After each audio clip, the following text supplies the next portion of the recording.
Hey, everybody. Welcome back to Six Elemental Interviews in my channel, Peels with Drunking, Saga 7847.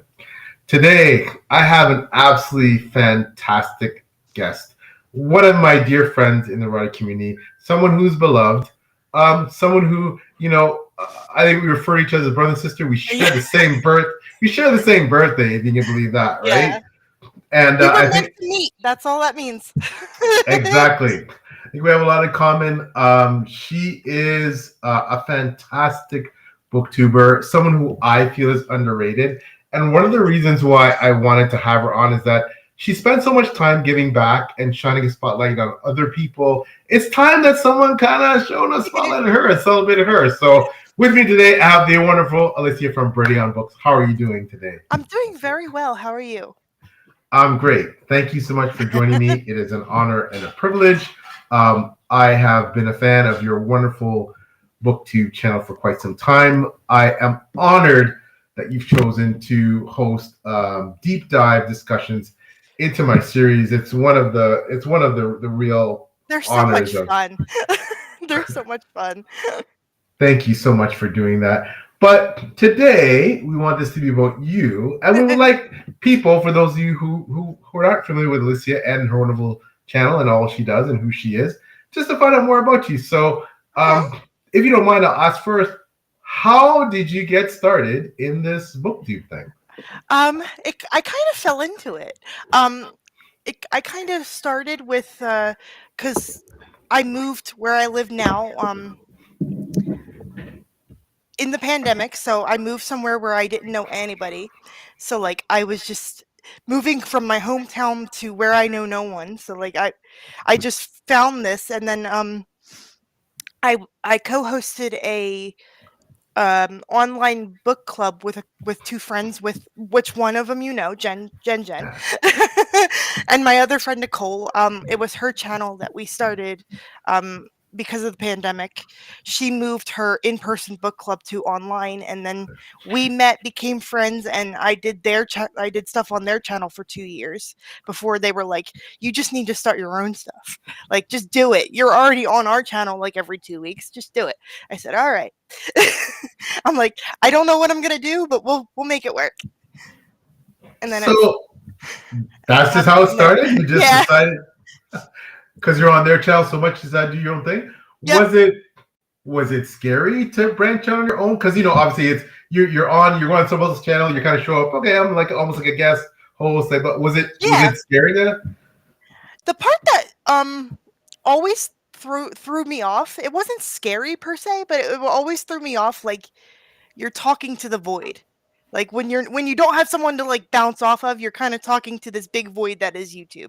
So you're like, I don't know if anybody's watching, but here I am. That's the weird part. It's like I'm so used to like having a dialogue with someone else that that was the tough part to get used to. Yeah. So if you're reviewing a book or whatever you're doing, and it's just you on camera, it's just you. You don't know Yeah, who's watching. If there's it's dead not, silence. yeah, especially if it's not live, if it's pre-recorded and it's not live Yeah. or whatever, then it's just like, and you don't know how many people are going to watch the replay. You don't know, and the algorithm is such a fickle thing, as you Yeah, know, they pick right? and choose. And then like you have odd, don't get me wrong, I love everything I do, but like I had one interview that I did blow up. Like it blew up out of nowhere. And I was just like, how did that one blow up but like all the rest of them did? It's just so strange. Yeah, it's so odd, like what the algorithm and some things that we know. I think as booktubers, some things do better than others. Reviews don't seem to do as well. Lives are kind of in between. If you put on a top 10 list, it's gonna That's do going. well. It's just one of those weird things. Or But a but I think recommendation video seems to do yeah, well. or a rant video, or Yes. where you trash something, and that's sad. But at the same time, it is what it is. But Hmm. what I respect about you and admire about you, Alyssa, is that you put out what you want to put out. You don't put it out for clicks. You don't put Yeah. it out for. You put out the content that you enjoy. They believe that the people who watch your videos will enjoy. And I really respect that authenticity Thank and just you. like that's one of the things I really admire about you, right? So, do you find? But is there moments when you find it hard? I think a lot of us, not so much. maybe perhaps the bigger booktubers may or may not struggle with this as much, but Yeah. okay, your small channel and say you want to grow. It's like, okay, well, I'm only gonna put out this kind of video because I know that will increase my numbers. Versus, no, you know what? I just want to put out this because I feel it's valuable, or I feel there's just a reason for it, and like. Yeah, when I started, I did the initial like what everybody says you should put out because I was just trying to figure out my stride of things. And um like I've learned that like TBRs don't work for me. Like I'm more of like I do like seasonal TBRs. Like this is what I'm thinking of reading over like the next 3 months or whatever. And like but I could do that cuz that also gives me leeway to be like I want to pick up this brand new release cuz it sounds interesting. But also I like reading a lot of backlists because I have, as we all do, endless TBRs that will never end. Yeah. So I'm like, I want to pick up a book from like 1972 because it sounds really good right now. I'm all over the place. And there's nothing wrong with that. I think spontaneity. I was talking about that, speaking about that with, I believe, another author, and they were saying, another indie author, marvelous indie author, and he was saying, oh yeah, like I don't really plan. I just kind of through my series. I don't know how many books are going to be in the series. I don't know if I'm going to write another one or if I write 10. I don't plan things out to that. And I said, but that's great. But spontaneity is great too. I'm an obsessive planner. Yes. So I'm one of those people who like you're everything all set, and I'm so jealous about that. You have everything set. You're it's great. I love it. Oh well, thank you. But at the same time, there's room in the universe for all kinds of people, and it'd be pretty boring if we're all one way or the other. And spontaneity certainly is, I think, is a spice of life, and it's great to be able to be spontaneous when you want to be, or if that's overall just how you approach things. I think that's great. I'm very much a planner, but that works for me, right? The planning stuff, works for me, right? Now, and so now that your channel's been on for a while, and how long have you had your channel? Just for the audience? It'll be 2 years, March 29th. Congratulations! It's coming up. Thank you. Yeah. So how has your channel developed? Did you set out, I know perhaps you didn't initially plan to have a channel, but when you started, did you have some goals in terms of, I want to discuss these kind of things? And has that gone that way? Have you pivoted to discuss other things that you didn't think you were going to, like, how has that gone? Well, I technically started with romance. My first video was an author interview with my friend Julie Zentopoulos, who also has a YouTube channel. She's Pages and Pens. She's fantastic. I highly recommend you watch her stuff because she's great. She's an author tuber now because she self-published her trilogy, which is fantastic. And she does like fantasy romance, but like perfect 50-50. It's not like just romance just for the sake of romance. And people were like, you should do like a initial video explaining your channel. And I just was like, no, I want to do an author interview. Boom. And then I just dropped it. and it was great because I didn't intentionally start it by like trying to think of independently published authors. It just happened that way. Yeah, and that's, and romance, such a big, huge, really popular genre. Of course, fantasy romance, another really popular subgenre. Yeah. But I know, from what I know of you, you really cleave to a lot of the classics as well, right? And you're a big Jane Austen fan. That's what I definitely want to get into, speak to you about. So, please do. What is it about specifically? The Jane Austen, the Regency romance, like that stuff. What is it that intrigues you about that element of literature? Specifically with classics, it fascinates me that a book written in the 1800s still is relevant. Like you could read it now and someone who's going through a breakup now can still like see themselves as Lizzie Bennet. Like it's just timeless, and not a lot of people, especially that wrote back then, books still hold true to what they are. And it's just fascinating. Yeah, you're absolutely right. And I think what I love about your videos on the classics and on things like the Regency romance stuff on Jane Austen is that you make it very relatable to today's works, and you make the concepts that are explained very relatable to today's romance readers. Yeah. And I really admire how you do that. Is there now? And I haven't even asked you. I can't believe I haven't asked you. Do you have a favorite? Do you have a favorite I book do. from that era? Persuasion by Jane Austen. And why of all the books, which is, I would argue it's someone lesser known. You're more of the expert in the area, but argue that someone lesser known amongst her. It is. Why that work in particular? I don't like. I read it for the first time when I was 17, and I picked up a lot from it. But like, I keep on coming back to it every couple of years, and as I get older, I don't know if you're a rereader or not, but as I get older, you just pick up different things and you notice different things as you get older because you're learning more through time, through aging, through dealing with life. And like my recent reread that just happened a couple months ago was like, I didn't realize how sad it was. Like, and then, but I'm now in my mid 30s versus when I first read it when I was 17. Yeah, and I am a big rereader. Yeah, and I am a big rereader, and I love the value of reread. I know a lot of people don't reread books. I love rereading. So do I. And I think, as much as I understand that when you're spending time rereading, you're detracting from the possibility of reading something new and increasing that's any booktuber's like concern is like, I'm missing a thing. But like sometimes it's just like you just want the comfort of a reread. Like I just recently reread the first 3 books in George R.R. Martin's series. I haven't reread them since I was in college, so like 2010, prior to like booktube and everything. I picked up so much more this time than the first time I read them when I was 20. Yeah, I think that's especially the case. It's the case with any book, but especially when it goes to those iconic series and the ones that are sprawling, like A Song of Ice and Fire, where there's so many characters, there's so many plot lines. Whereas before you may have glossed over this particular plot line, you didn't see the poignancy in this particular element. But now you're reading, it's like, and especially now you have the perspective and the retrospective, having read it before, having the series, out the TV series, and you kind of go, okay, I feel very differently about this character now. It's almost like you're reading them with a completely different lens. Yeah. Like I hated Jaime Lannister when I read him, and now I feel very sympathetic towards him. I never thought I'd say that. Yeah, and for me, who, as you know, I love great, flawed characters. Yes. For me, who was always, so the first time I read A Song of Ice and Fire, I loved the Jaime Lannister character because he was flawed.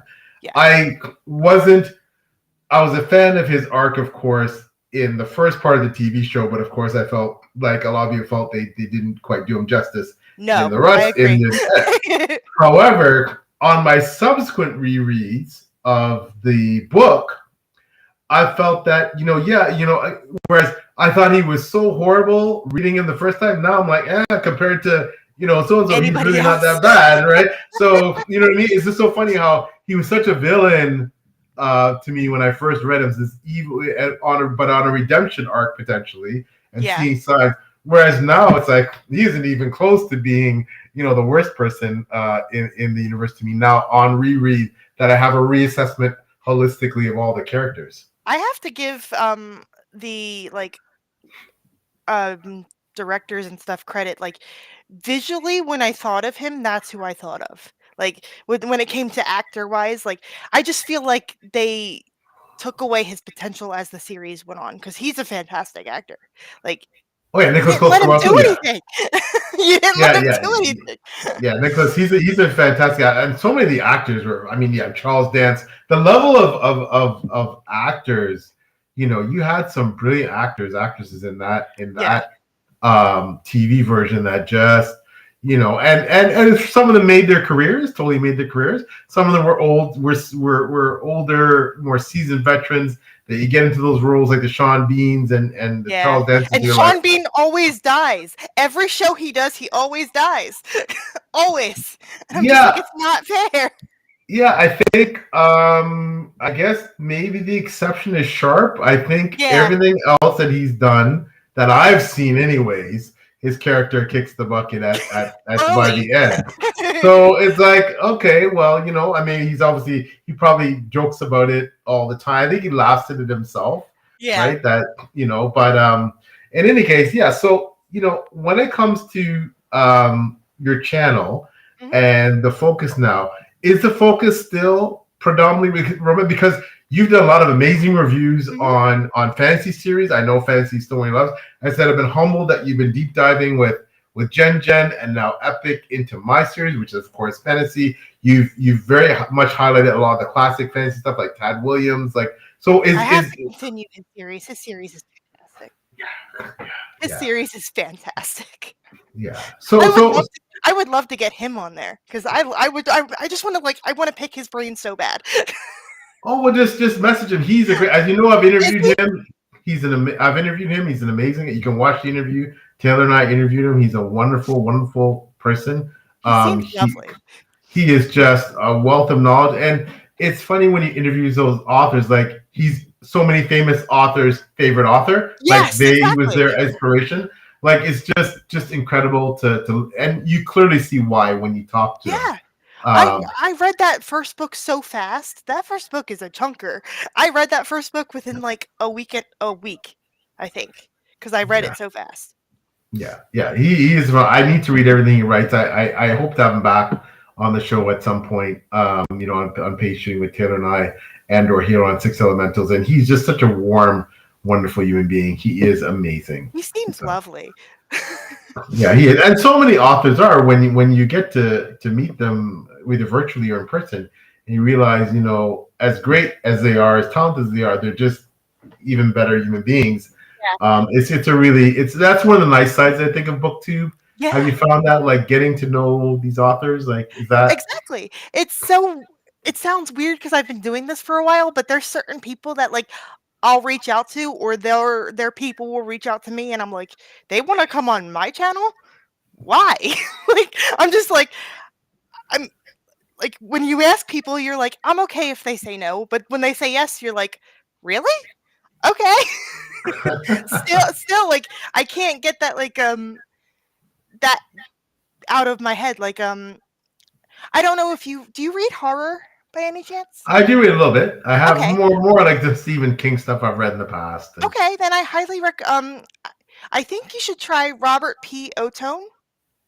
I've heard of him. He is fantastic, but he also like weaves in humor. Like, he does really awful things to his characters, but it's really funny at the same time. Like, he's great.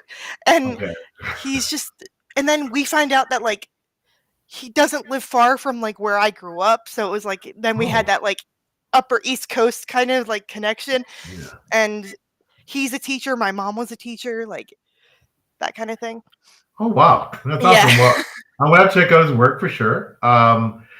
So yeah, and I mean, you've really, I feel that you're very diverse in the types of books that you read. A lot more than I thought I would be. Really? How so? I didn't realize, because like when I started reading when I was younger, you don't realize genre. You just pick up whatever's in your parents' house. So like I read whatever my dad read or whatever my mom read. And I'm still very diverse. So when people are like, sell your channel, I'm like, I don't know how to do that because I read a little bit of everything. Like, I'm here for the romance. I'm here for like the gory, bloody battle stuff in hardcore fantasy. Like, I'm here for it all as long as it's written well. Well, that's amazing. And that's such a fresh, unique, incredible attitude to have, and certainly approach for a BookTube channel where you know that, I mean, there's certain channels you go to when I want to learn about this specific element or aspect or subgenre, I go to that channel. What I want to learn, but at the same time, it's nice to have channels where it's such a broad range of what you're going to see, right? Because I can turn into one of your chats, you're chatting about some YA romance book, or another chat, you're chatting about epic high fantasy Tad Williams. So, and I love that about your channel. I think that's one of the strengths of your channel, and I think why more people need to tune in and watch your stuff. Thank you. I've been trying to get in more sci-fi. I'm trying. How are you finding that? I read the first trilogy of Pierce Brown's series. I need to Oh yeah, continue on. I yeah. really enjoyed it. Book one was fun, but book two was really where it went from like down here to here. And I Yeah, was like, all right, I'm in. yeah. um, I don't know where to start because sci-fi is so broad. Like, um, my boyfriend's favorite book is Hitchhiker's Guide to the Galaxy, so I read that for the first time, and it was fun. Like something I wouldn't normally pick up, but it was fun. Um, and because I'm trying to get him to be on my channel, considering I'm like, you used to be on like TV. Come on my Oh wow. YouTube channel. Like Yeah, that'd you be used to fun. be do news stuff. Come on my YouTube channel. You know you're comfortable in front of a camera. Just do it. I love seeing couples, brothers, mother, daughter, father, son. Like I love seeing that stuff on BookTube. I just think it adds a lot of human, like compelling human stuff to that. Excuse me. You know what I mean? So when you see people who know each other really well Yeah. talking about books and stuff, I just love seeing that personally. I would love to get my grandmother on here. My grandmother's a trip. Oh, that'd be awesome. Yeah, some of my favorite channels. If you ever watch Talking Story with John Minton Yes. and his son Jacob, and now his wife, like He's they're because they're writing a absolutely book together. lovely. Yeah, he's amazing. All the Mintons, all of them, husband, wife, son, they're all amazing. The brothers Gwyn, another one of my favorite He's an channels. author that I'm diving into this year. John John Gwynn Gwyn. is this Oh, year for me. John Gwynn. John Gwynn, one of my favorite authors. He just he makes you he creates these characters that you absolutely love, and then he breaks your heart. Well, what he puts them through, and then if they make it out alive or not, Yeah. he's just and battle scenes. He's one of the top. That upper echelon, that upper tier. He's in that upper tier. Battle So scenes I've noticed as I keep on reading are extremely hard to like get right. yeah. I've Oh, what do you mean by that? Can you elaborate a um bit? because a lot of people I think it's a lot easier to write them than they probably are. Because I feel like some authors, and this isn't a dig, I just noticed this as I've read more, that like some of them don't really go into like the detail of it, and then other authors go into the detail of the battle and make the battle the like central part of that chapter, whatever that chapter is. So it's really interesting to see how every different author approaches a battle. Like you could tell by the way you write it, for example, that you have some like fighting experience because of how you um technically write it.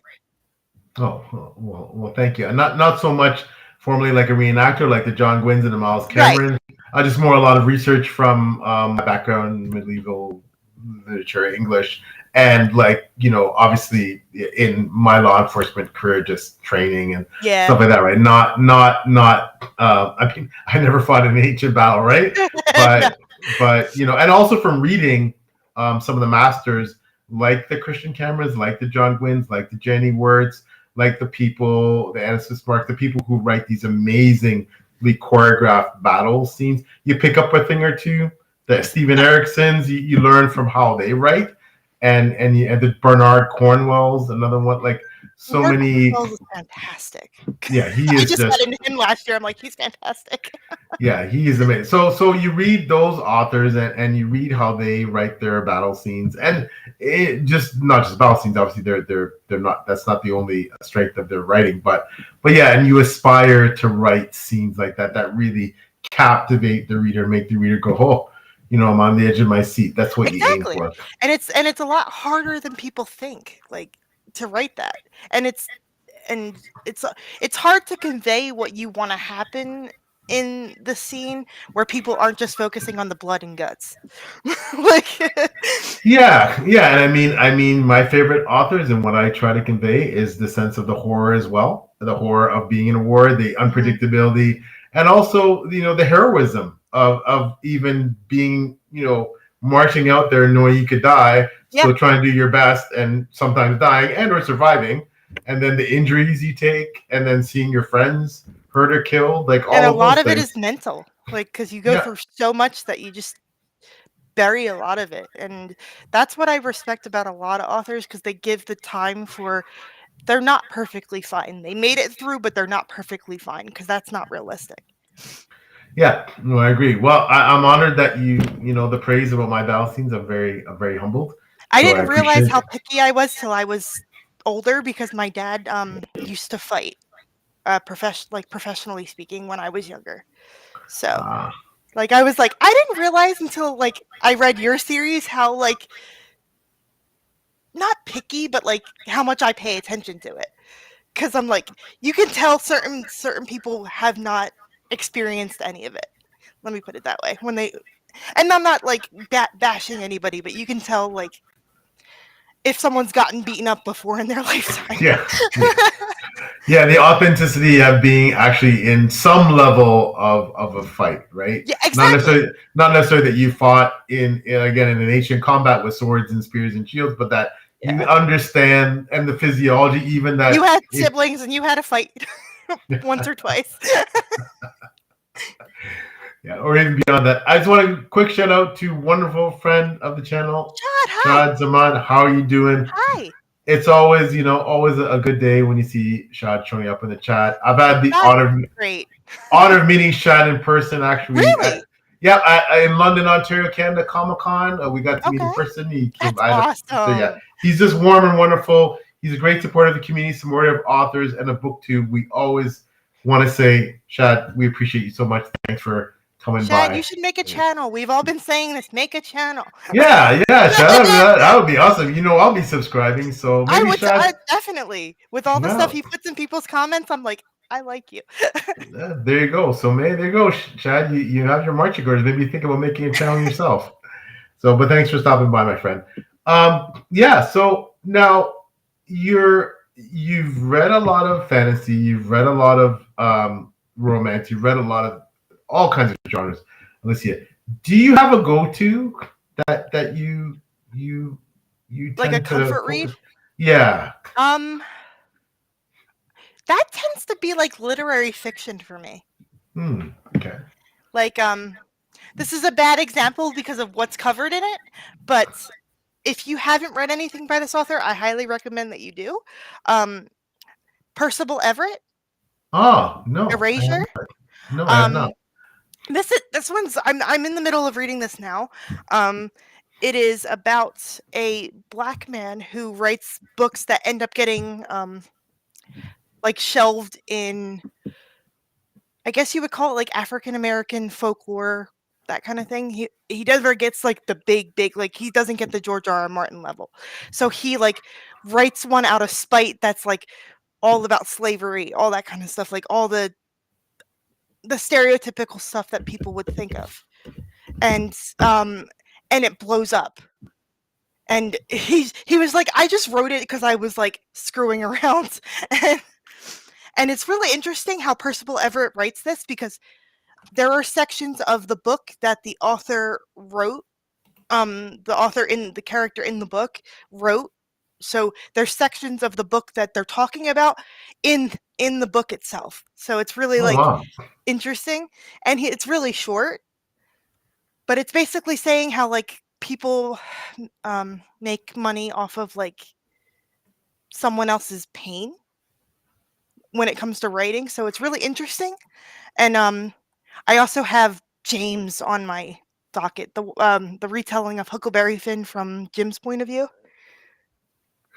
Okay. Wow. Okay. Well, I just literally just added that to my Goodreads TBR. I mean, I I would be curious your thoughts because you are an author. I would be really curious. well, I just thank you so much for that amazing rec. I just added to my TBR. I'm seeing a couple people too that I respect. You know how much I respect your opinion. That I've also read it. Oh, Shad says I just heard about it 2 days ago from It's Jimmy. Oh, fantastic. there you go, Jimmy. Jimmy Fancy Network. Jimmy, you know we all He's love great. Jimmy. Hmm. Wow. Okay. Okay. So And of course, you know this author who's one of my favorites, oh N.K. yes, Jemisin. yes.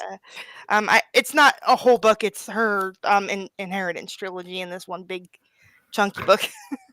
Oh, so you have the whole thing, yeah. And Yeah, I think the last thing I read for her was the first book in her City trilogy. The City The We City Became. We Became. That's the last thing I've read by her, That's which my I thought favorite. I know that's a was hot awesome. take, but that's my favorite. No, mine too. I read. I mean, I think between that, it would be between the 100,000 Kingdoms. Sorry, the first book. The first one in here. Yeah. Yeah, and or that one, but yeah, but I want to read more Jemison. I have so many authors that I want to get to, but Same. it's hopefully I'll get back to her stuff at some point. You know who's author who I think you would really like, and I don't know if you've read them before, but Octavia Butler. I would love to hear Yes, your thoughts on very Octavia. high on my TBR for the Parable of Sora. Like Yeah. I've seen a lot of booktubers.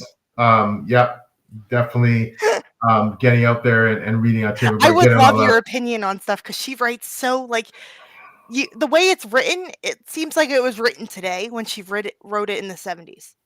Yeah, and I Like, understand a lot it's of so stuff weird. is very prophetic that she Yes. writes.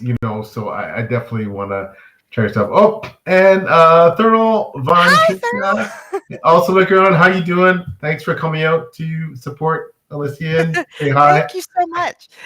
We really And appreciate it. I'm actually gonna do a project this year. I would like to get to James Baldwin's works. I've Mhm. never read James Baldwin, so I want to get to I him. have incredible author. I have when I was much younger. Incredible The author. only one that I've read so far is The Fire Next Time, and it made me cry. Yes, yes. And That not it many does. books can make me cry, but it made me cry. That it does. That it does. I will agree. So what are some of your, from all these different Mhm.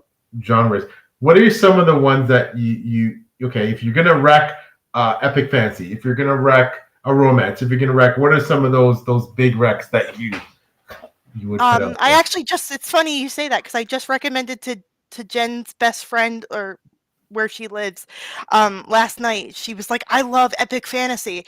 And I was like, here's Dragonbone Chair. Read it. Yeah, Like I was like, yeah, if you like Lord of the Rings, like that's the kind of stuff she told me she liked. I was like, read this. yeah, yeah, yeah. Tad Please read Williams. this. I feel like even though he's your author's favorite author, I don't feel like many people that aren't in the fantasy community know who Agreed. he is. Agreed. And it's And so it's weird that shocking. way. Yeah, it's shocking. And I think part of that is, I mean, if you look back in the lens of the last 30 to 40 years, and you look at that era when Robin Hobb and George R. R. Martin and, Tad Williams and all of these authors were really coming out, they broke out to varying levels of degrees, and they even though they wrote around the same time, they broke out at different times. Yeah. And while Tad Williams broke out, it seems like as much as he got the critical acclaim, as much as I think he enjoyed a fair bit of commercial success, for some reason I think he just didn't quite break out to the level of some of those other authors. He didn't hit that like stride of like stratosphere. Yeah, Like yeah, and yeah, as we talked about, then all of the next generation of authors, so the John Gray, etc., they all were reading him, loved him, and he was a big inspiration for them. So yeah. kind of that weird. It's so weird to look at. Like I'm reading book 2 in Dragonbone Chair next month, and it's so weird to look at it. Like that came out the year I was born, but it still holds up. Oh yeah, Like absolutely. it's bonkers. I'm like, this is 35, almost 35 years old, and it still works, and I love it. And I think that's what I love about, like, I know for me, my aim, of course, is like I want to write books that stand the test of time. That Yeah. if you look at these books 30 years from now, or say if they were written 20 years earlier, that they would fit in those. And that's what I love about reading some of those classic fantasy novels, that you could read them decades, centuries later, and they'll still hold up. value. Yeah, and I think that's what I know that's what I'm aiming for as an author, and I think I love to read authors that I believe aim for the same thing. Yeah. So yeah, absolutely. There's a couple questions coming up. So Sure. we have the wonderful Zero Zaku one, another great friend of the channel, always comes out to support booktubers. Thank you so much, really appreciate it. And Zero Zaku From says, the "Hey, Birdie, 90s. any author from the '90s you recommend people don't talk about?" Ooh, like specifically in fantasy or anything? Well, why don't you give a shot in general from the '90s, and then we'll see From the if 90s. Oh my goodness. I feel like not enough women are talked about from the 90s because when we think about it, like men are talked about. But there's also a lot of authors that I thought were men that because they had like stage names or pen names. I thought they were men. Like this isn't from the 90s, but PD James. She writes like historical mysteries.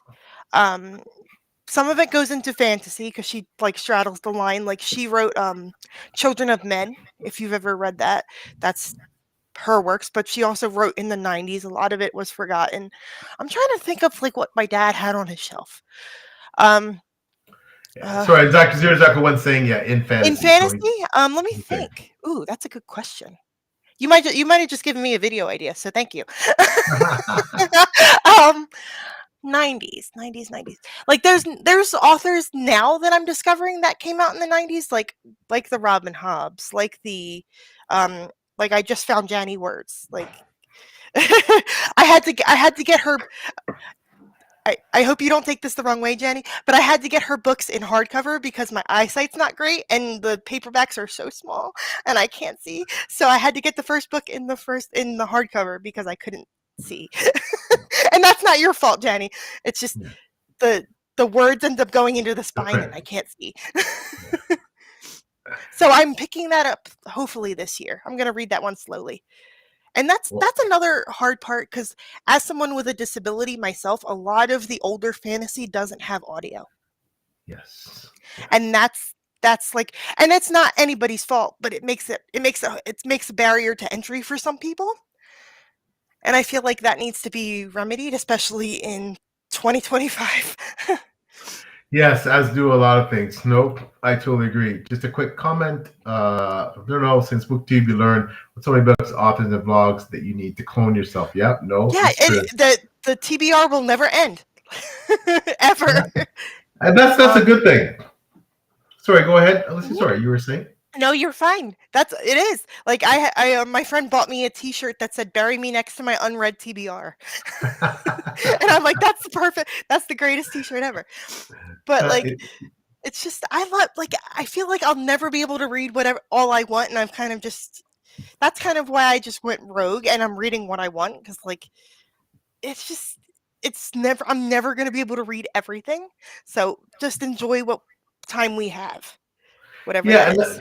And that's great advice, and it's a realization you come to, especially as you get to my age, that you're never going to read everything you want to read, but read what you love, read what you want to read. I mean, exactly. There is, for myself as a blogger, I'm very honored and humbled to receive arcs from people. People will just email me, say, "Hey, I'm so shocked. I'm like, why?" And you feel so like, who am I that you would send me your book, right? But I feel honored, and that always becomes a priority. And you want to read them, but then you want to read them because you're excited. They'll be great books, and then you also have your regular planned reading that outside. So I mean, there's a lot to get in, right? And like you said, it's impossible to read it all. But I think what I do now is I put a lot less pressure on myself than I used to. That's the thing is, I feel like when you start, you're just like, I need to get to everything. And you just put this like unrealistic pressure on yourself and you just like, you can't do it all. You're one person. Yeah. And that's where you have to like decide where you want to go.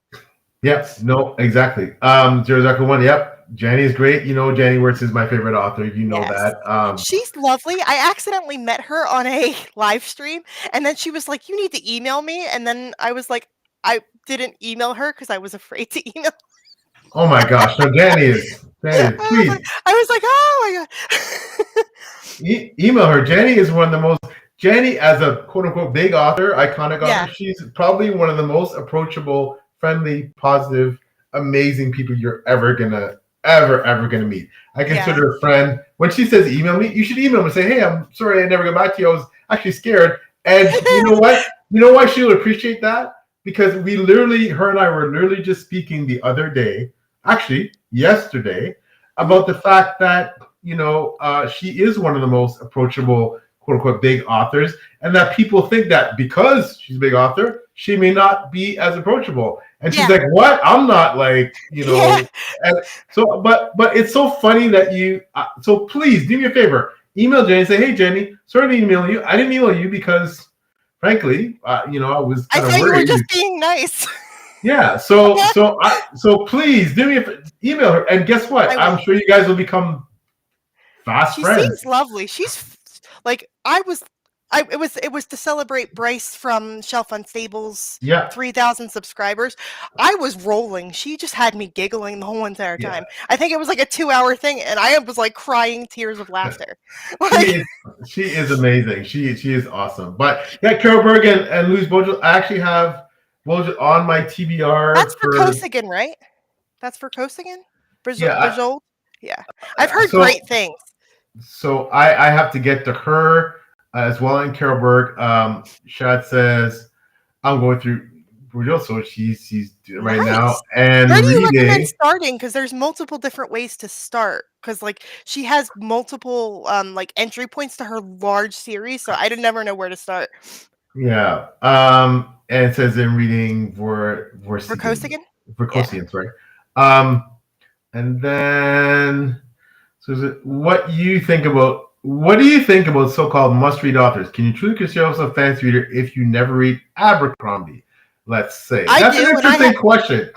Yeah. So what do you want? I literally just had this conversation. That's so funny. Like I considered myself a fantasy. I didn't read Lord of the Rings till 2 years ago. Not because I didn't want to. I read it with a friend who loves the series. I think you know them because you were on a live with them. Roger Reeds. Yeah, love him. Yeah, he's one of like my best friends on BookTube. I love him. So he's like, I'm gonna reread it, and I told him I've never read it. I've owned it for years. I've never read it, and he goes, "Ma'am, you're not allowed to be friends with me if you've never read this series." I'm like, all right. So I read it, and it's fantastic. But I considered myself a fantasy reader before I read it. And so many people are like, you're not a fantasy reader until you read Lord of the Rings. But I was reading like kids fantasy when I was a kid. Like I was reading R.L. Stine when I was a kid, and I still consider myself a horror reader. Like I feel like that's just the sign of pretension. I'm not trying to start a fight with anybody, but I feel like when people say must read authors, yes, I think I have a list of my must-read authors, but like I don't like one of my best friends doesn't like Jane Austen, but like we're still best friends. You know what I mean? Like it's not. She's like, even though I don't like Jane Austen, I'll watch your videos because like I love your passion about said thing. So it's like I feel like must-read author is just like a barrier to entry for certain people, and it shouldn't be. If you don't want to read it, that's cool. Like. If you could at least be respectful in your dialogue with someone, that's fine. That's such amazing, so amazing to hear that, Alicia. Such wise words. I totally agree. I think the gatekeeping stuff sometimes. I mean, it's funny. Like yes, clearly, it's pretension. Clearly, you know, we're all allowed subjectively to like what we like. Clearly, we're all allowed to hold up certain books as being the pure list in a genre or a subgenre. Clearly, we're all allowed to have our opinions about that, and clearly, we're allowed to differ in those opinions. And what I think is like must buy, iconic, must read is will be totally different from someone else. And I think that's an actual question though that Thurlow raised in that. Yeah, I agree with Alicia. Like, I have some. And again, we know what's happened over the last few years with especially indie and indie fantasy science fiction and how it's become this huge thing. I'm an independent author. Many of my favorite authors now, I mean, I started out not knowing a lot of them through you. Believe it or not, like you've like read this one. I'm like, okay, so like in March I'll be reading Dragon Mage. Yes, I'll be reading that one. Oh. Yeah. Oh, that is so amazing. One of the best fantasy books ever written with representation from someone on the spectrum. That's exactly why I picked it up. It is one of the top notch. Watch my interview with ML and you'll. I will for sure. She seems lovely from the little bit that I caught. She's amazing. But in any case, yeah. So I have my own individual pantheon of the authors that are like, ooh, they're kind of must read, and that should be totally different from other people's. Yeah. And and what I love and appreciate passionate fan bases. I love, like, hey, if I put up I'm reading a Malazan or a Malazan book, I'll get 10 million comments. Oh yeah, it's amazing, and this and Malazan, it's the best series ever. And they're passionate, and they love Erickson's work, and and for many of those fans, they love other works too. Some of those fans, like, there isn't, like, unless there's that subset of people that are scary. well, yeah, I mean, they're wonderful. They're passionate. Like, for some people, Malazan is it, and there is no, or whether it's January series or Wheel of Time or whatever. Like, but for me, it doesn't work like that. I think that I'm always open to having a new favorite supplant my old favorite, and that's what I learn as I read. The more I read, is the more likely that happens. But do certain this is just a true question because I've been talking about this with people. But do certain fandoms make you nervous to pick up a series because of how they talk about it? Like, for example, I'm nervous to pick up Malazan because, like, when people say, like, you won't understand any of it until you reread the whole entire series, like, none of it's going to make sense. Like, that's the quickest way to turn me off from wanting to read something. If you're telling me that I'm not going to understand any of it without reading it twice. Well, here's an example, because I'm in the middle of reading Malazan right now. So I've literally just finished reading book 6. Okay. So I have book 1 over there. So this is my comment about that series. So I don't particularly feel I'm that smart a person. I'm not intellectually. I think I'm okay, but I don't think I'm. I mean, I look to booktubers like the Phil Chase of the world, the AP Canada fans, and the people who Jenny Wirtz, like, who have these huge intellects. That I go, oh my gosh, the John Morrows, watch that big brain energy. Yes, exactly. So that Taylor and I did with these giant minds there, that you go, oh. But my point is this. So with Malazan, now there's people who, especially if you have a gaming background and a D&D background, because that's how they, Steven Erickson and Aaron Ian. And that has me intrigued because my boyfriend plays D&D. I've never played it, but my boyfriend does. see, I have friends who are big time D&D players, and like, why is Malazan so complicated for you? It's just like it's like they built up a campaign. This is how this works, and they're like, and when they explained it to me, I'm like, oh, okay. But when I first regarded the moves, I was lost from it. I was like, see, that's what I'm nervous about, because everybody's like, they just throw you in, and I'm like, if I know the author well enough, I'm fine with just being thrown in. Like, if I know how the author writes, but like with him specifically, because I've never read anything else, I'm just like, I don't know. But this is what I will say, though. So honestly, like, this, you give it a shot, and once I think you get to this point where it's like, I don't feel lost anymore. Okay, now I'm getting it. I'm having a good time.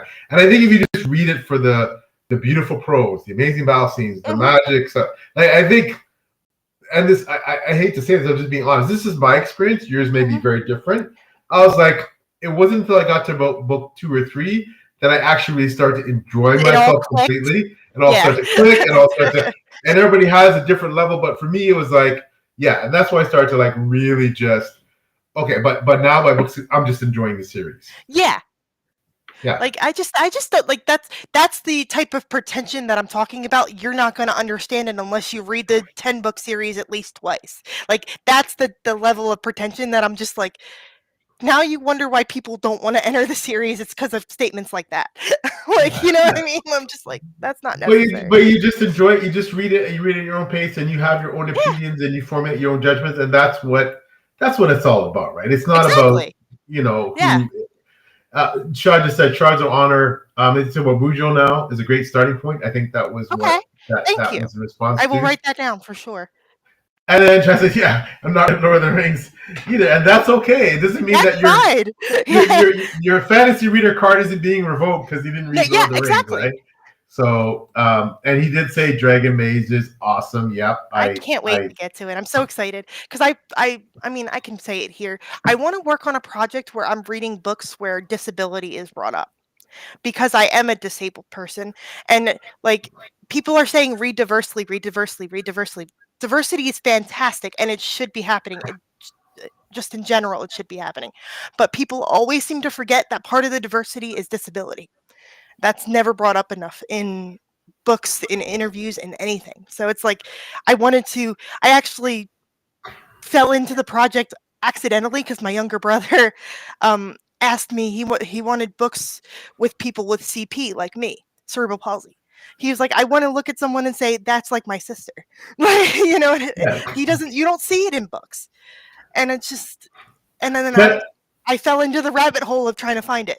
can I give you some recs if you're thinking that in Please. case? So I have a couple. So Tim Hardy's Hall of Bones. That's the first book in the Brotherhood of the Eagle saga.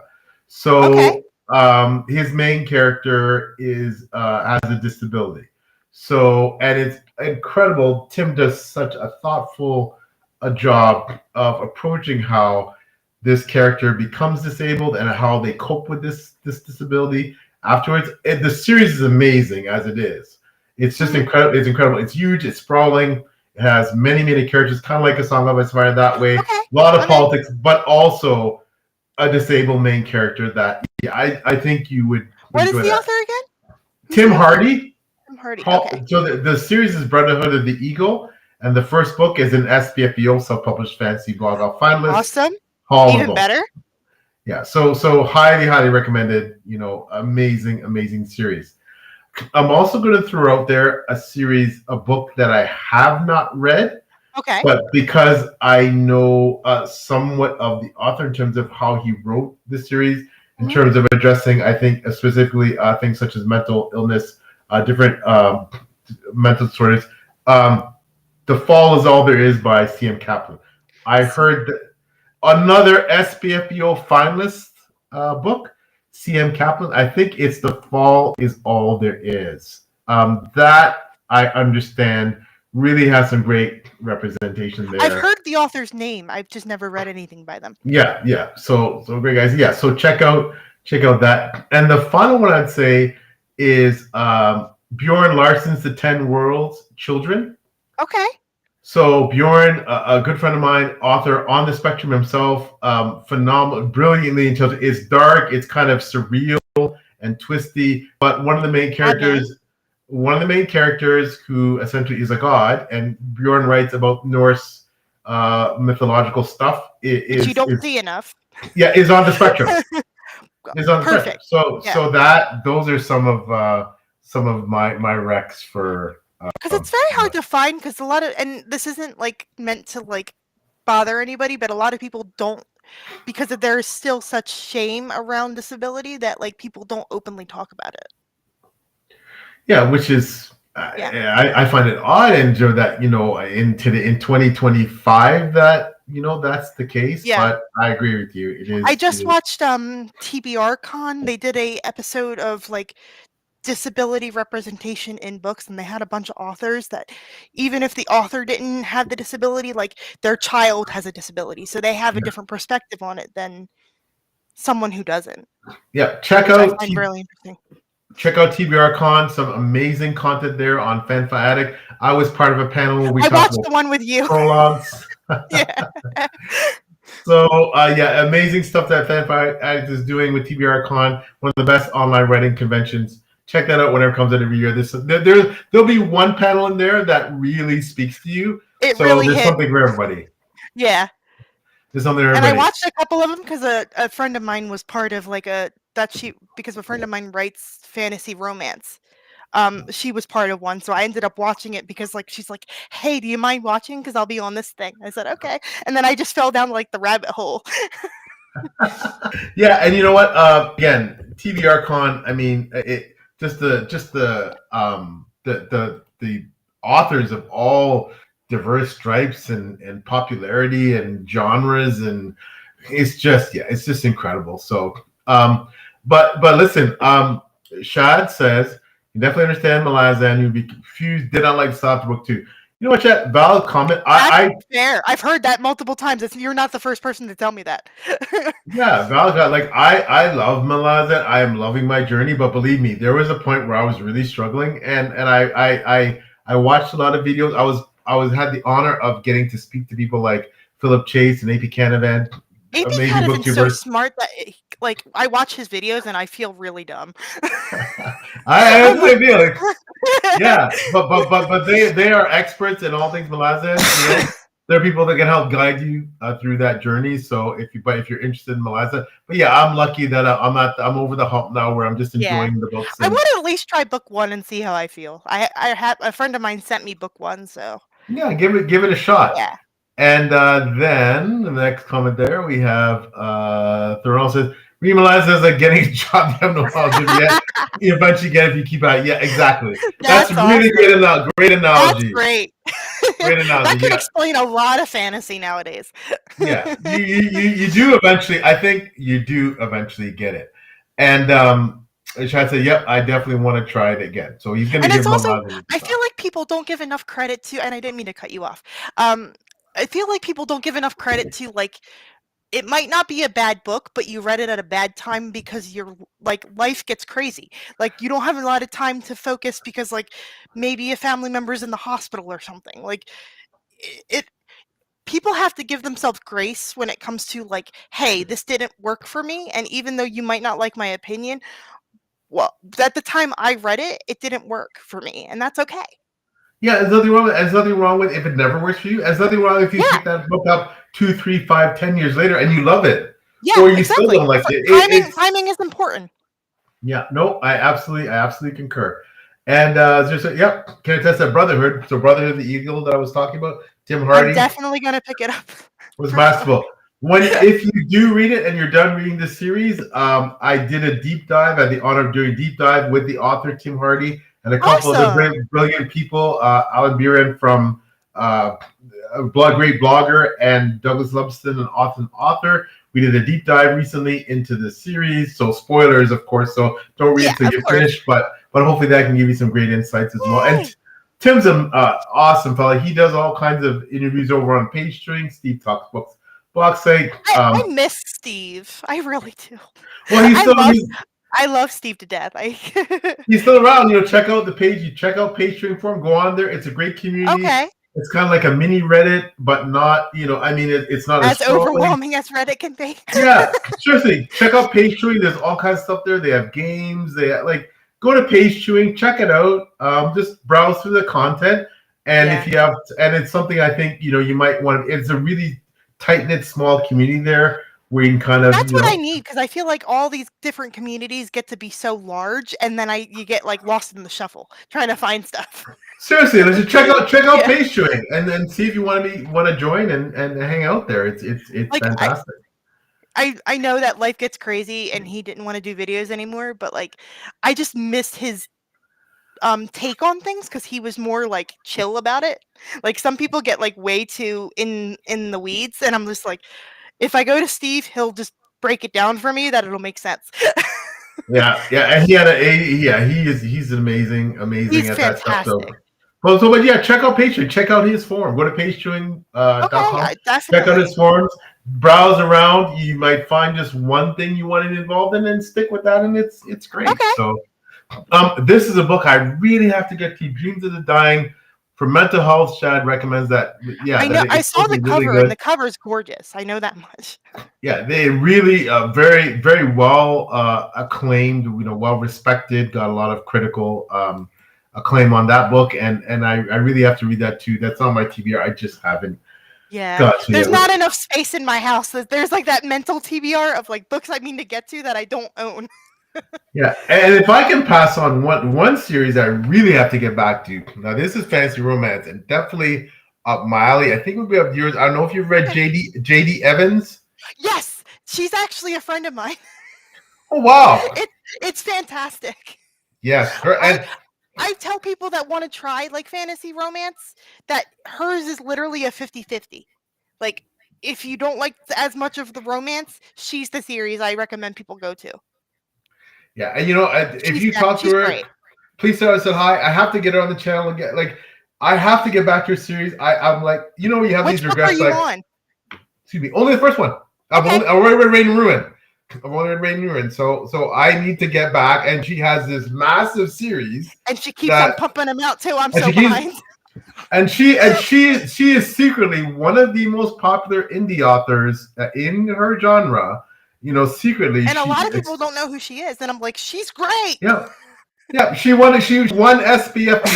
Maybe I mean, but she's very low key. She's very humble. She Yeah. doesn't, toot her own horn a lot. We But met really, in the pandemic, like randomly on the internet.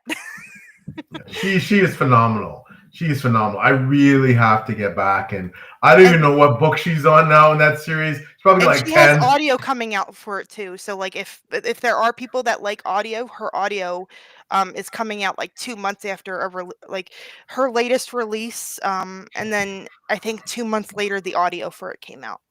Yeah, So she's now got audio for all the books that are out. wow. I really have to get back into that series. They're That is so just good. they're so good. The first book was so good. So, First but anyway, fantastic. yeah, I got to get there. So, how are you? So I want to get your opinion on something here. So, because now you've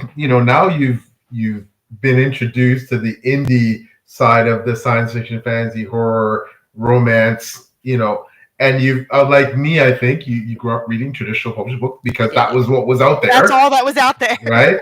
But then you Yeah. get to this point where you discover indie, and you're like, so how are you feeling about both, and how the market and the industry is evolving? How how are you feeling about trad, indie, hybrid published books, where things are going?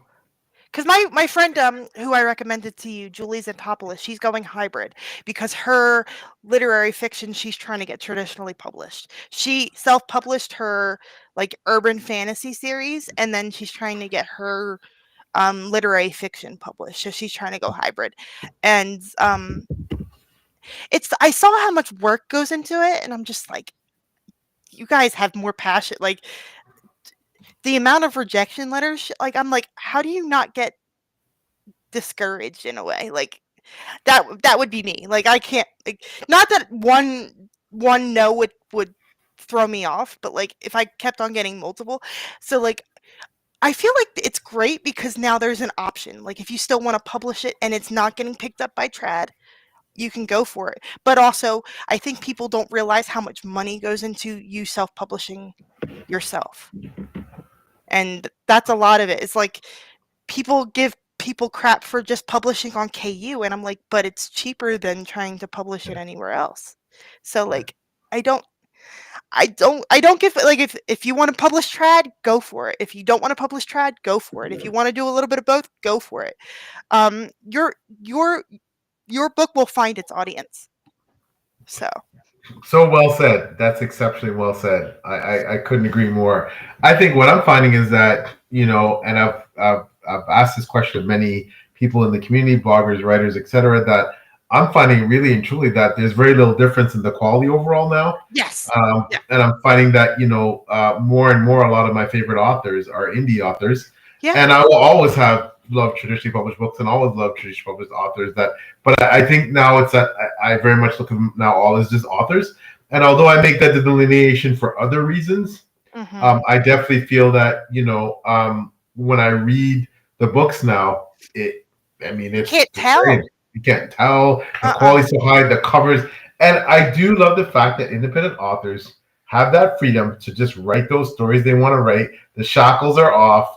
And, I think there's certain elements of indie publishing that some of those stories I can't find in the traditionally published world. Right. They're not getting out there because that's why, like, with trying to find disability rep, there's not that much in trad pub specifically. Yeah, but you can definitely find it in indie. So, and I'm pretty sure there is. I mean, if you just Googled, and I have it, characters with cerebral palsy. I bet you, when you find them in fantasy, they're going to be indie. Yes. I bet you they're going to be indie, right? Or like children's books. Like I found a lot of like middle grade books for my younger siblings. Like I gave them all to him. But it's just like there seems to be a gap. Like they're in children's books and like hard to get in the traditional sense of like if you haven't read indie before. Like it's hard to recommend one to my brother and he's like, where do I get it? Because it's not at Barnes and Noble or something. You know what I mean? Yeah. No. I actually wanted to ask you a question because you are an author. Because this is a hot button topic and I'm just like curious. How do you feel about authors getting into reviewer spaces? Okay, that's an excellent question. I'm curious about your thoughts, because I have had both experiences, and I've had really good ones and really bad ones. Well, as you know, I'm both, so I consider myself both a blogger and an author. So Right. I'm an assistant editor for a blog, so I'm definitely a Mhm. blogger, and I publish my reviews predominantly on Goodreads, and I'm out there. I'm pretty open about, candid about the feedback. Now, mind you, I'm very selective. So I'm at a point where, because I always want to be positive, I tend to be very, very set to books I pick, because I feel that those books, I have a really high chance I'm going to love those books, and they're going to be 5-star reads, at a minimum 4. So if I think it's not going to me, I tend not to read it. So I think that's really helped me in terms of, like, I can honestly give a lot of my books 5 and 4 stars. And my rule of thumb is, and I respect people that do this, I'm not saying this is how it should be done, but generally speaking, if I read a book and I feel it's less than 3-star, and I cannot give that book essentially really positive feedback and put that in a public space, I don't review the book. Right. I don't like, if it's an arc and the author sends it to me, I'll say, hey, you know what? I really appreciate you doing it. It's an honor. These are my issues I have with it. I don't feel I can give this book the kind of rating, and so I leave the choice with you if you prefer me not to put that out on the public space, and which I don't, no matter what. Even if they say, feel free to publish it, I just don't, because I just don't like to do that. Yeah. And this is me. There's nothing wrong with it with a review. A reviewer is entitled to 1-star book, negative star, whatever they want. It's you as the person doing that are entitled to do that. That's just me personally. I don't want to do that, but I totally respect people that do. Yeah. Giving an honest opinion of a book is important. I just choose, if a book I was really not to my taste and I feel I couldn't give it a certain type of review, I just choose not to. Now, when it comes to I believe that a reviewer's review belongs to them. Whether you are a so-called blogger, editor, reviewer, etc., or you're simply a reader. And I would say simply, I mean, it's important. We're all equally important. I know Doesn't matter. But I mean that you, as a person writing a review of that book, irrespective of who you are, a fellow author, a formal blogger, a reader, that review belongs to you. You're entitled to say what you want, how you want it. I would say that normally you should be somewhat respectful, and somewhat, polite, and also sensitive to the fact that this is part of their being as an author. I know that when you write a book, it's part of your soul. It's like you're a child that you birthed, right? So I know what that means, and I know what it means to get a good review and or a bad review, and what that could potentially mean for your psyche. Now, mind you, the fact that you put it out there, you have to be prepared to take negative criticism, sometimes harsh. So if you don't want to do that, don't write a book. If you don't want to take negative criticism, don't write a book. That's how I look at it. Now, and that said, authors should not comment, I feel, on reviews, on negative reviews. Even when it's nice, I'm like, you Google yourself. You saw my review. Even if it's a nice review, I'm just like, this is awkward. Oh my god. Yeah, no.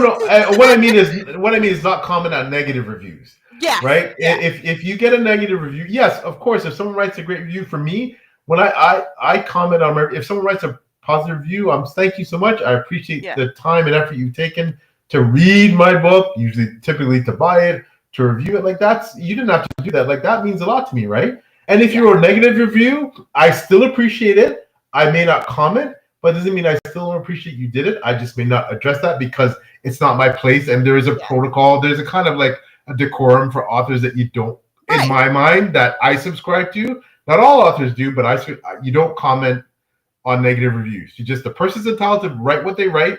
They wrote a negative review. That's it. You leave it alone, unless you think it's some kind of troll, or it's deliberately malicious or intentional to hurt you or your career. Then other than that, no, you don't comment. You take it, you move on. So authors should not engage. They should leave that stuff alone. Person's entitled to give you a negative review. You move on. Or like, right? I'm fine with like Stephen Graham Jones has commented on a couple of my reviews.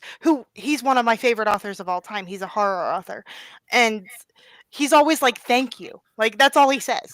Like I will never forget this. It wasn't the author.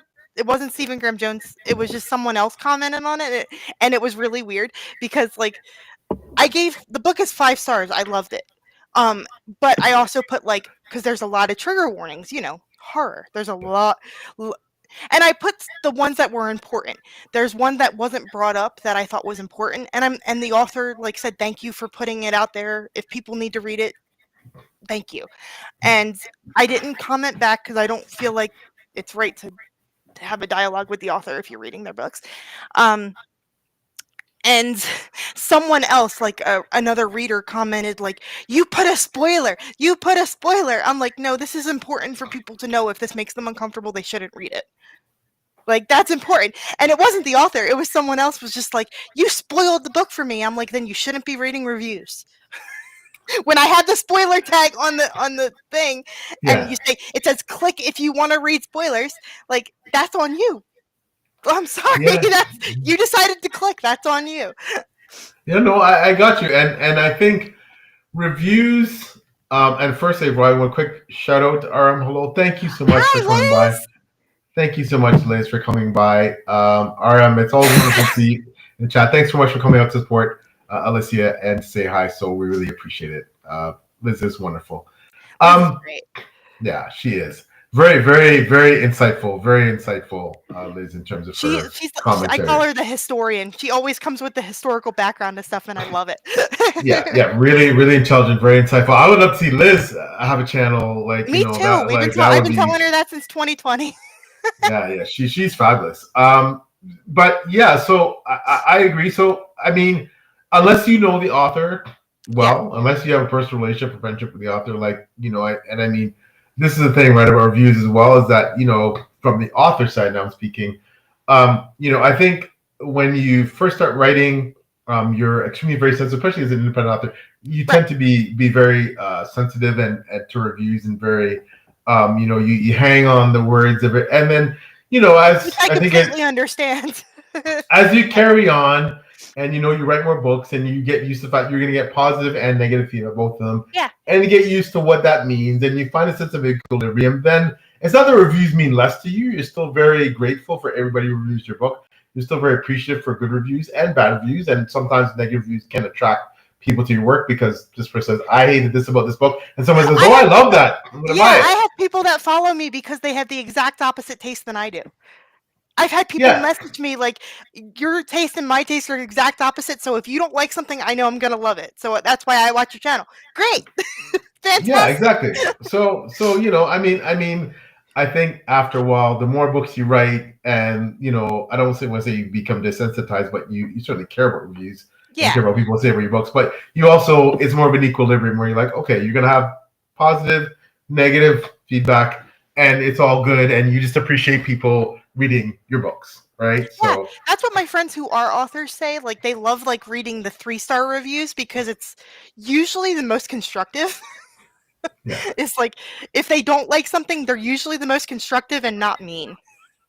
Yeah. So I mean, at the end of the day, reviews mean a lot, and without them, authors would find it harder to make people aware of their books. So it is something that's appreciated. But yeah, again, leave the reviewers alone. Don't attack them. They're entitled to their opinion unless it is malicious and deliberately intended to hurt you and or hurt your writing career. Leave it alone. People are entitled to their opinion. That's kind of why I'm very choosy on who I accept arcs from. Because I'm not trying to trash anyone, so I won't say the person's name, but they because they gave me an arc, they wanted a review within a week, and I'm like, I'm not getting paid for this. You'll get it when I can read.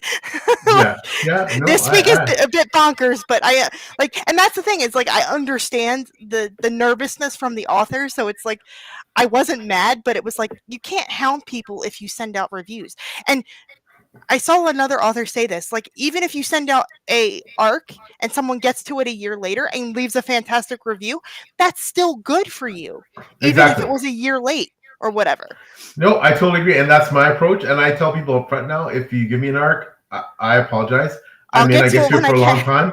However, I will get to it. It won't disappear. I have a list of my arcs. They're organized. I have a same. I have a whole list of when they came in, when I received them, the day I received them. So there's an order, and yeah, I will get to it. However, it may not be for a while. So I think that's important to note. As Echo One says, I love Stephen Graham Jones. He's one of Only Good Indians. It's quite an experience and for my taste and horror for me. Oh, awesome! The Only Good Indians is one of my favorite books of all time. It made me fall in love with Stephen Graham Jones. Wow, fantastic! It's great. Okay, I got to check it out. You need that on your list. Absolutely, it's so good. Thurl says there's spoilers and spoilers. Spoil Lost. This is spoil. The rest is advertising. Exactly. No, agreed. I don't know if we'll get that channel from Liz. She says, I'm should I be on camera? You know what? There is also the option, of course, you can start a podcast do it without being on camera, or you can still come on YouTube and just have an avatar representing you and just talk. Or when I do catch Steve's stuff, it's always like with a stock picture and he's still talking. So I always put him on when I'm like doing other things, when I'm not sitting down watching TV while I'm cleaning or something. Exactly. And it says you don't know how long. Yeah, you don't know how long. And frankly, to be honest with you, and no disrespect to the person who sent you that arc, I'm sure they didn't. I wasn't mad. I was just like, look, I'm not getting paid for this. You're not paying me. And no disrespect, but a week to read a book is it's unrealistic. Yeah. I think that's perhaps that's an unrealistic expectation to And that's why I wasn't mean, but like I could tell they were nervous about my opinion. I'm like, I will be honest, and I will tell you if there's a real problem that I think you should take out of your book. Like I'm one of those. Like I won't do it publicly, but if there's something really, really glaringly bad, I might say something to the author, not put it out there. Yeah, no, I totally understand and agree. So, but listen, you've been so generous for your time. I have just one more major question for you, if you don't mind, as we start to wind down. So, where do you think you see your channel going in terms of things you want to focus on, things you want to do in the next, let's just say, year or so? Is it going to be more reviews? Is it going to be more deep dives? Like I said, I've been very honored that you've been deep diving into Drunk King Saga. Is that more? And how you keep on going? We're gonna be deep diving for like the next 20 years. No. I mean, not for this series. Remember, there's only 7 books, so I know. I got book 5. But I mean, if you're doing me the honor of getting to the prequels and stuff I write and all that, well, yeah, then yeah. But is that something you're going to do? And I have already discussed it. We're gonna do this until we are dead. That is awesome. But yeah, so is that something you're going to do with other authors of the books? Is it more the reviews that you're going to focus? Like, where do you think the channel's going?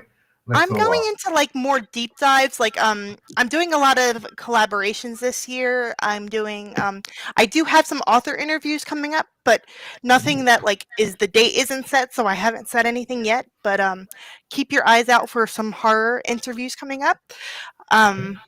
Let's see, what else am I doing? I'm going to be doing stuff with my other half, because he was a filming major, so we're going to do the book versus movie type thing.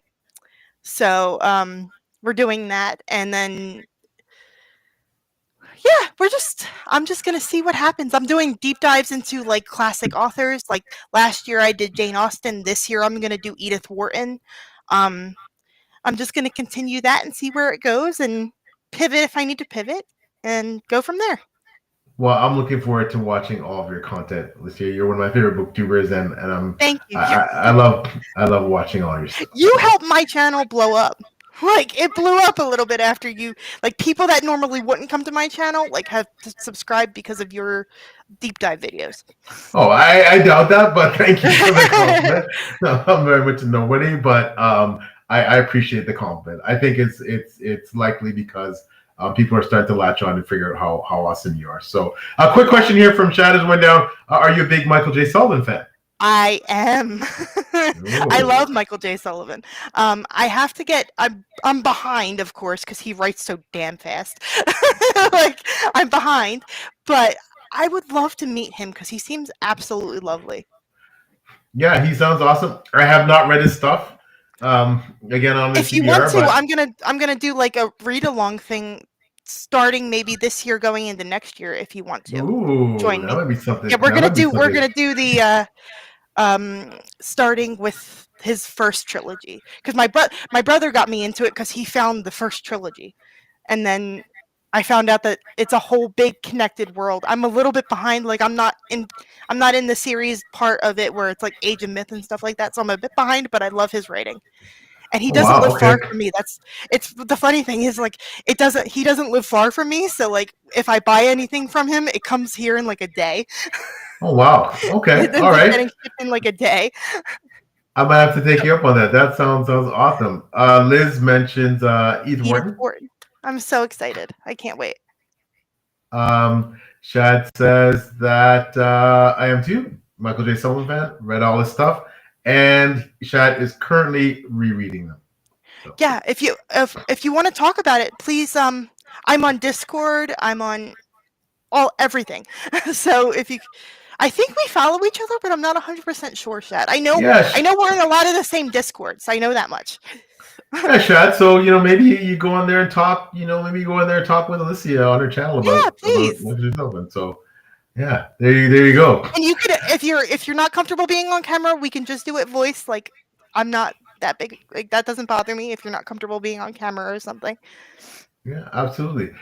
Hey, listen, again, Alicia, thank you so much for joining me. This has been such a treat, such a treasure, such an honor for me. Before we go, can you please let people know? Day. I know we can keep going. I know I'm not gonna. That's my temptation. I'm not gonna keep listening and talk to you all day. But can you tell people where do they find you in terms of your channel? What it's called? Who you do collaboration with? Generally, I know, of course, with Jen, etc.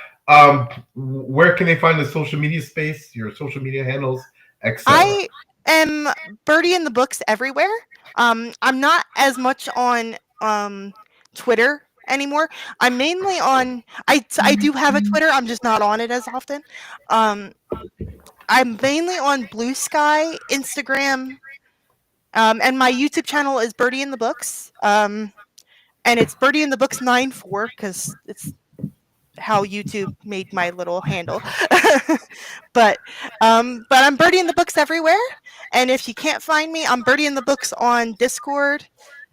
I'm everywhere. So Birdie in the Books everywhere.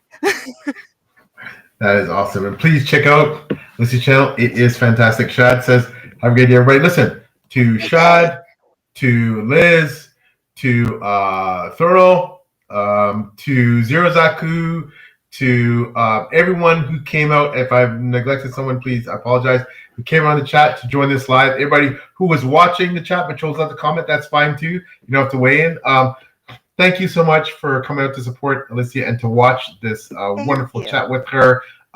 Everyone who's going to watch the replay, you are what makes this type of long form content amazing, and that's why I love it. And that's why I'll say you're. I don't the commenters after the fact make it very important too. Yes, and we really appreciate it. It means so much. Thank you again, Liz, for coming out. And yeah, this is what you asked me what my favorite thing to do is. I want you to sit down and talk with wonderful people. I love it. Like you could sit here all day and just talk. But yeah, you're an author. We have to meet in person at some point. We have to figure out how to meet in person. No question. We don't live that far away from each other. So either want to be a con or something like that, a Comic-Con or we'll have to figure something out. We'll definitely get together. But you're one of my favorite people on BookTube, my sister from another mother. Thank you so much for the honor favorites. of interviewing, of being interviewed, and for everything you do to support and get the word out about my books. And I really, really appreciate it. Quickly for me, P.L. Stewart, John King Saga 784. Well, sorry, now it's John King Saga P.L. Stewart. Actually changed that little name of my channel. I forgot that. So it is the books, plstewart.com. 4 books out right now in the John King Saga, a 7-book series. The 5th book, A Pack of Wolves, coming in the spring of 2025. Thank you, my dear. So social media, all the regulars, Twitter, Blue Sky, Facebook, Instagram, everything. The handle is usually at P.L. Stewart Writes. So at Peel Street Writes to find me. But before we go blog, I'm an assistant editor under the wonderful Beth Talbot Show with the Beth. She's wonderful. And Alma, before we go, please. Oh, she's awesome. She's a great leader. She's incredible with what she does in this. I've never met her, but we've had conversations, and she seems fantastic. She is phenomenal. I've had the pleasure of meeting in person finally at Worldcon, and it was just one of the highlights. Worldcon just looks like fun. It just looks like so much fun. It was just amazing. And like I said, hopefully we get to meet in person as well. Absolutely. We'll figure it out for sure. Yeah, so that's where you find me. And of course, on Page 2 beside my wonderful colleague, Taylor from Maybe to the Pages. Check out her channel too. She posts some amazing content. So you can find her and I on Page 3 interviewing people. And of course, this series, 6 Elemental Interviews, where I get to sit down and talk to some of my absolute favorite people in the community, such as Alicia. So thanks so much for joining us. Thank you, Alicia. It was so much fun. And take care of yourself, and we'll see you next time, everybody.